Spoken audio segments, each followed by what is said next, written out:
In a time where women had no voice and where it was unheard of for women to approach men, especially those in authority, 5 women refused to stay quiet. They refused to let their rights be trampled upon by the society. Who are these women?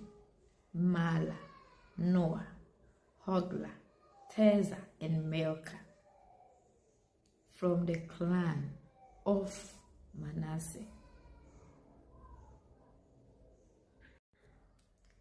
Their father Zelophehad had died in the desert, and the custom or the law in Israel stipulated that only sons had the right to inherit their father's land, meaning that these 5 women would not have any inheritance. So these women stood before Moses, the prophet who had the right to speak face to face with God, Eliezer, the prophet of God, and the elders of Israel for themselves, and said, why should our father's name be erased just because he had no son? Or why should we be disinherited just because our father had no sons? In humility and courage, they petitioned Moses for them to have a share of the promised land. Moses couldn't decide this case on his own, so he sought the counsel of God, and God told Moses, the daughters of Zelophehad, they are right, so give them a portion of the promised land and make them inherit their father's inheritance, and make this also a law.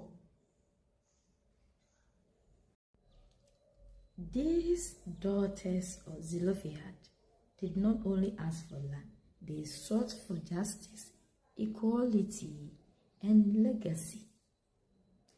This story still holds today.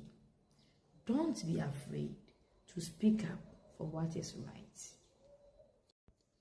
What lesson can we learn from this story? Lesson number 1. These daughters went to Moses and the elders with humility. They petitioned them with humility. In contrast, Miriam also talked about Moses, but she spoke with pride. In view of this, Miriam contracted a deadly disease, leprosy, but these daughters of Zelophehad had their petition granted. Lesson number 2.